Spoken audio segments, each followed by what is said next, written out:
India में आखिर government job की संख्या धीरे धीरे कम क्यों हो रही है?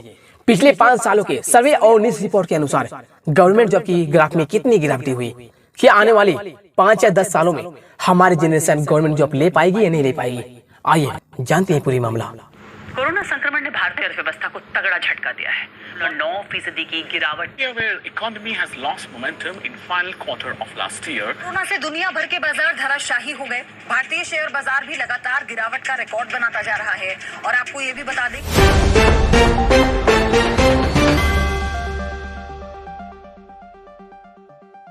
नमस्कार दोस्तों।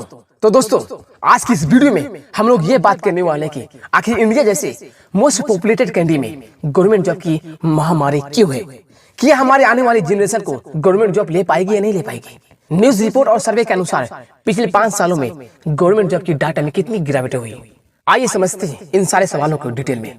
तो इन सबसे पहले मैं आपको इंडिया के बारे में कुछ बातें बताता हूँ ताकि आपको गवर्नमेंट जॉब डिक्रीज टॉपिक अच्छे से समझ में आ जाए। 2016 के सर्वे के अनुसार इंडिया में टोटल आबादी 132 करोड़ थी, जो कि दुनिया के सेकेंड हाईएस्ट पॉपुलेशन वाली कंट्री भी रही। और टोटल गवर्नमेंट एम्प्लॉय इंडिया में जो अभी फिलहाल सेंट्रल और स्टेट लेवल पे जॉब कर रही है, उनकी संख्या 2 करोड़ 15 लाख है। यानी कि ओवरऑल डाटा पॉपुलेशन के हिसाब से देखें तो हर 1 लाख लोगों में से 1622 लोगों को ही गवर्नमेंट जॉब मिलेगी। मेरे कहने का मतलब ये है कि अगर किसी भी डिपार्टमेंट में से 1 लाख की वैकेंसी निकलती है तो जिसमें 1622 लोगों को ही जॉब मिलेगी, बाकी रिजेक्ट। और अगर हम 2021 के सर्वे और रूल नियम के अकॉर्डिंग बात करें तो टोटल नंबर ऑफ एम्प्लॉय जो सेंट्रल लेवल पे काम करेगी वो है 30,87,000 और स्टेट लेवल पे जो काम करने वाली है वो 1 करोड़ 85 लाख होगी। तो दोस्तों, आप इससे अंदाजा लगा सकते हो कि 1 लाख में सिर्फ 1.5% लोगों को ही गवर्नमेंट जॉब मिलेगी। ये मैं 2016 के सेंसस के अनुसार बता रहा हूँ। अगर 2021 के सेंसस के अनुसार देखें तो जाहिर सी बात है 2021 में पॉपुलेशन बढ़ेगी तो नंबर ऑफ कंपटीशन बढ़ेगी तो गवर्नमेंट जॉब ऑटोमेटिक घटेगी ही। तो ये तो हो गया पॉइंट नंबर 1 कि पॉपुलेशन के अनुसार से गवर्नमेंट जॉब की पॉसिबिलिटी कितनी होती है। तो अब अगला पॉइंट ये उठता है कि आखिर किस सेक्टर से और किस ऑर्गेनाइजेशन से कितनी सरकारी नौकरियां घट रही है। तो गवर्नमेंट एजेंसी के डाटा के अनुसार बात किया जाए तो यूपीएससी, एसएससी, बैंकिंग और सेंट्रल सेक्टर में बीते 3 सालों में लगातार गवर्नमेंट जॉब की घटी हो रही है। बता दें कि भारत में अभी भी बस 3.54% लोग ही ऑर्गेनाइज प्राइवेट सेक्टर में जॉब करते हैं, जबकि 42% जनसंख्या अभी भी कृषि और इनसे जुड़े अन्य क्षेत्रों पर निर्भर है और केवल 2.5% ऑर्गेनाइज सेक्टर में ही सरकारी नौकरियां हैं। According to the report of Ministry of Personnel and Training under the Prime Minister Office, 2015 से 2021 तक लगातार सरकारी नौकरियां घट रही है। खैर, हमारी मुद्दा ये जानने का है कि आखिर इतनी बड़ी आबादी वाले देश में भी सरकारी नौकरी जहां बढ़नी चाहिए वहां घट क्यों रही है। तो फर्स्ट पॉइंट में ये जाना कि पॉपुलेशन बढ़ने के कारण सरकारी नौकरी घट रही है, पर अब सवाल ये उठता है कि इस पर गवर्नमेंट क्या कर रही है? गवर्नमेंट अभी तक एक्शन क्यों नहीं ले रही है? पर उससे पहले हम लोग ये जान लेते हैं कि किस ऑर्गेनाइजेशन से कितने % नौकरियां घट रही है। साल 2015 में जहां सरकारी नौकरियों की संख्या 1,13,524 थी, जहां 2017 में 1,09,33 रह गई। लगभग 12,500 से ज्यादा संख्या घटी है। ये 12,500 संख्या घटी है वो यूपीएससी, एसएससी, रेलवे भर्ती बोर्ड जैसे ऑर्गेनाइजेशन से घटी है। मतलब इसकी पूरी से पूरी घटने की रिस्पॉन्सिबिलिटी गवर्नमेंट को जाती है। उससे पहले हम लोग ये जान लेते कि हमारे देश की इकोनॉमिक, बेरोजगारी, प्रोडक्ट के दाम बढ़ना या घटना, सरकारी नौकरियां बढ़नी या घटनी, ये सारी चीजें किस पे डिपेंड करती है। तो ये सारी चीजें सरकारी नौकरियां घटने या बढ़ना, मंथली इनकम को घटना या बढ़ना, इकोनॉमी, बेरोजगारी को घटना या बढ़ना, ये सारी चीजें हमारे जीडीपी पे डिपेंड करती है, यानी कि ग्रॉस डोमेस्टिक प्रोडक्ट। अगर जीडीपी बढ़ेगी तो नौकरियां बढ़ेगी, देश की इकोनॉमिक बढ़ेगी, प्रोडक्ट की रेट घटेगी, मंथली इनकम बढ़ेगी। पर अब सवाल ये उठता है कि जीडीपी यानी कि ग्रॉस डोमेस्टिक प्रोडक्ट क्या होता है। तो दोस्तों, मैं आपको एक सिंगल वर्ड में समझाने की कोशिश करता हूँ कि मान लीजिए कि आपके घर में 2 बंदे कमाने वाले, एक आपके पिताजी और एक आपके ब्रदर, तो दोनों को जो इनकम होगी 1 साल में जोड़कर उसी को ग्रॉस डोमेस्टिक प्रोडक्ट कहा जाता है। तो इसी तरह पूरे देश में जितना इनकम होता है 1 साल में उसी को ग्रॉस डोमेस्टिक प्रोडक्ट कहा जाता है। तो चलिए अब ये जान लेते हैं कि गवर्नमेंट जीडीपी पे कैसे डिपेंड रहती है। तो साल 2019 में देश की पूरा जीडीपी 35.35 लाख करोड़ रुपया थी, जो कि कोरोना पैंडेमिक की वजह से टोटल जीडीपी 26.9 लाख करोड़ रुपया ही रही। यानी कि कोरोना की वजह से 24% जीडीपी में गिरावट हुई, करीब 24 लाख करोड़ रुपया। तो जीडीपी में गिरावट होती है तो जाहिर सी बात है कि गवर्नमेंट एम्प्लॉय जो कि सेंट्रल और स्टेट लेवल में काम करती है, उनकी पेमेंट कम होगी, बेरोजगारी बढ़ेगी, वैकेंसी कम निकलेगी, रिक्रूटमेंट कम निकलेगी। तो जीडीपी को मेंटेनेंस करने के लिए प्रोडक्ट के दाम बढ़ते हैं। आज आप देख रहे हैं कि पेट्रोल के दाम आज आसमान छू रही है, रेलवे टिकट के दाम आसमान छू रही है। अब हर चीजों पर टैक्स देना पड़ रहा है। ऐसे बहुत सारी चीजें हैं जिनके दाम बढ़ जाते हैं, कितनी चीजों पर तो टैक्स हाई फाई हो जाती है। तो इसी तरह से कभी टैक्स बढ़ा के या प्रोडक्ट के दाम हाई फाई करके हमारे गवर्नमेंट जीडीपी को मेंटेनेंस करती है। तो जाके गवर्नमेंट एम्प्लॉय चाहे सेंट्रल या स्टेट लेवल की एम्प्लॉय हो, उनकी तनख्वाह बढ़ती है, जॉब वैकेंसी की संख्या बढ़ेगी, रिक्रूटमेंट काफी पदों पर निकलेगी, तो कभी 10th लेवल पे तो कभी 12th लेवल पे। पर आज सवाल यह उठता है कि अगर किसी भी रीजन से जीडीपी गिर जाती है तो क्या पूरे देश अनएम्प्लॉयमेंट रहेगी? क्या पूरे देश बेरोजगार में जिएगा? क्या चाइल्ड लेवल की संख्या नहीं बढ़ेगी? बच्चे से बच्चे काम पे जाना शुरू नहीं करेगा? भाई साहब लास्ट में क्या करेगा लोग? नहीं, बेरोजगारी या भूखे मरने से तो बेटर है ना कि कुछ काम धंधा कर लेगा। इसके लिए फिर क्यों ना मजदूरी करना पड़े। और आज यही वजह है कि देश के टैलेंटेड लोग आज देश में नहीं बल्कि दूसरे देशों में काम करती है। दोस्त ऐसा तो नहीं होता ना कि अगर किसी भी रीजन से घर का सिचुएशन खराब हो जाता है तो घर का जो हेड या जो मालिक होते हैं वो बाकी मेंबर्स को खाना पीना बंद कर देते हैं, या फिर 3 टाइम खाना देने की वजह से 2 टाइम कर देते हैं। नहीं, ऐसा न करके बल्कि उस सिचुएशन पे कैसे फोकस किया जाए, उस सिचुएशन से बाहर कैसे निकला जाए, उस पे काम करते हैं। और आज गवर्नमेंट इसकी जस्ट उल्टा करते हैं। दोस्तों, मैंने 2015 से लेकर 2021 तक सारे डिपार्टमेंट में जितनी भी जॉब वैकेंसियां घटी है और किस ईयर में कितनी घटी है, वो सारी चीज मैं आज आपको इस ग्राफ के माध्यम से समझाने का कोशिश करता हूँ। और आज इस ग्राफ के समझने के बाद आप खुद डिसाइड कीजिए कि आखिर गवर्नमेंट जॉब घटने की रिस्पॉन्सिबिलिटी किसकी है। साल 2015 में टोटल 212 अलग अलग डिपार्टमेंट में से जॉब वैकेंसी निकली थी। इस 2015 को गोल्डन ईयर ऑफ जॉब भी कहा जाता है, क्योंकि इसी साल सबसे नंबर ऑफ ज्यादा वैकेंसी निकली थी और लोगों को जॉब आसानी से भी मिल गया था। और इसी साल में सबसे ज्यादा ज्वाइनिंग, सबसे ज्यादा वैकेंसी निकली और कंप्लीट भी हुई। इसके बाद देखिए 2016 में टोटल नंबर ऑफ डिपार्टमेंट की तरफ से 197 भर्तियां निकली, वैसे 2017 में 169 निकली। उसके बाद 2018 में लगभग 143 अपॉर्चुनिटीज ही निकली। उसके बाद 2019 में 109 निकली। दोस्तों, सबसे ज्यादा अपॉर्चुनिटीज का डिफरेंट इसी 2019 साल में हुई कोरोना पैंडेमिक के चलते। और साल 2019 को सबसे बदनाम साल माना जाता है गवर्नमेंट जॉब एस्पिरेंट को, क्योंकि यही वो साल है जिसके अंदर वैकेंसियां तो निकली पर वो वैकेंसियां अभी तक कंप्लीट नहीं हुई। देखिए एसएससी, एनटीपीसी, सीएचएसएल, एमटीएसएच जितने भी 2019 में वैकेंसी निकली उनका फाइनल रिजल्ट अभी तक नहीं आया। 2019 ही वो साल है जहां पर आरआरबी, एनटीपीसी के बड़ी बड़ी वैकेंसियां तो निकली लेकिन कंप्लीट होने का नाम नहीं लिया। ग्रुप डी और एनटीपीसी का हालात तो इतनी खराब हो गई कि 2023 तक इनकी वैकेंसियां निकलना मुश्किल होगा। उसके बाद 2020 में आता है जिसका टोटल 31 डिपार्टमेंट में जॉब वैकेंसी निकली। उसके बाद 2021 में लगभग 54 बड़ी छोटी अलग अलग डिपार्टमेंट में से वैकेंसियां निकली। दोस्तों, आप इससे अंदाजा लगा सकते हो कि 2015 से लेकर 2021 तक कितनी गवर्नमेंट जॉब की डिक्रीजेस हुई है। और क्या आपको लगता है कि आने वाले 2025 से 26 तक गवर्नमेंट जॉब हम लोगों को जनरेशन को मिलने की चांस है?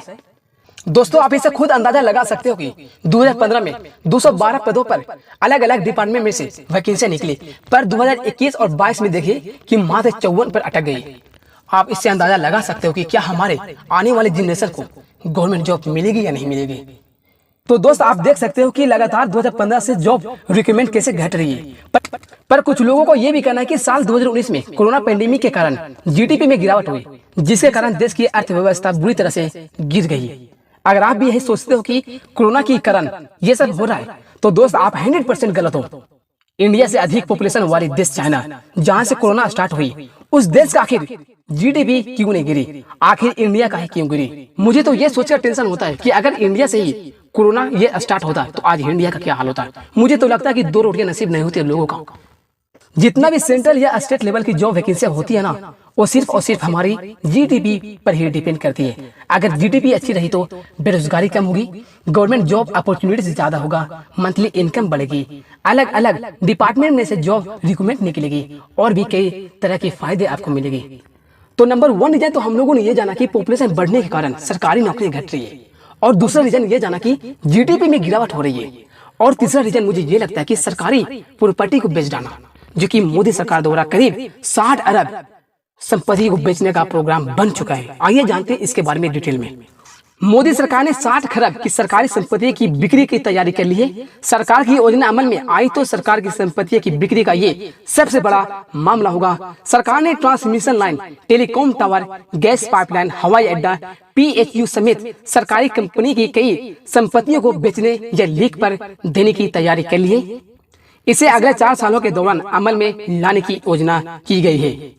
मामले से जुड़े लोगों को कहना है कि सरकार के थिंक टैंक ने कई मंत्रालय से बात करने के बाद ये योजना तैयार की गई है। इस योजना में इस तरह की संपत्ति की लिस्ट तैयार की गई है।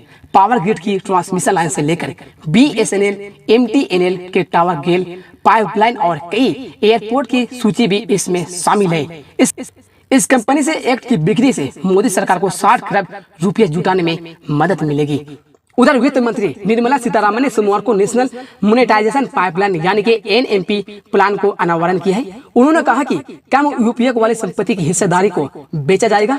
यह मिशन बहुत सारे सेक्टर को कवर करेगी। इनमें रोड, रेलवे, एयरपोर्ट से लेकर पावर ट्रांसमिशन लाइन और गैस पाइपलाइन भी शामिल होगा। वित्त मंत्री ने कहा कि सरकार अपनी कोई भी संपत्ति नहीं बेचेगा, इसका बेहतर तरीके से इस्तेमाल करेगा।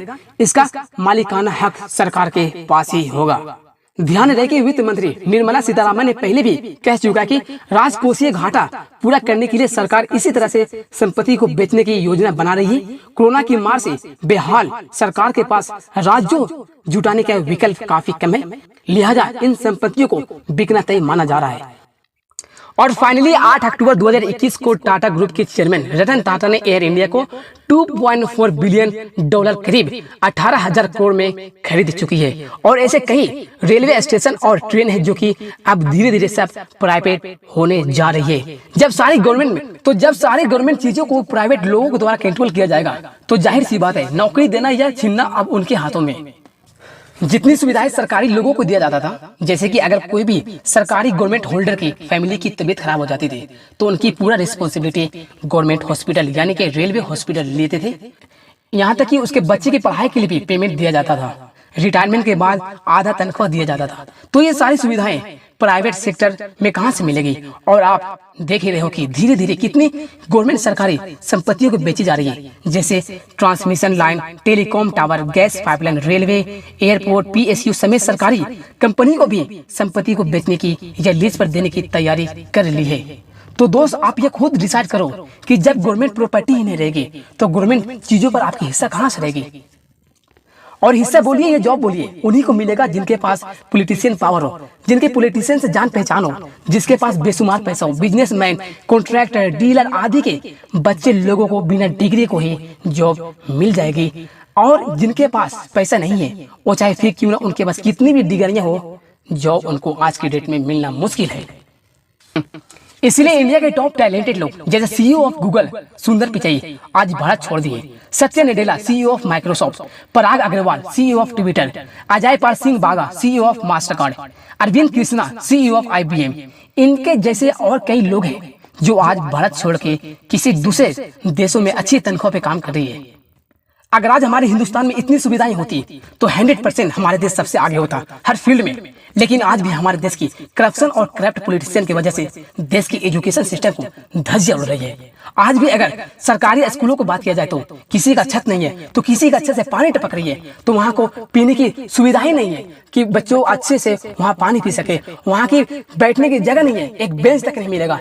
वहीं बात की जाए अगर पॉलिटिशियन के ऑफिस के बारे में तो एक छोर 4-4 एशिया लगी होती है, सुतने से लेकर बैठने तक, पीने से लेकर ओढ़ने तक A to Z सुविधाएं होती है।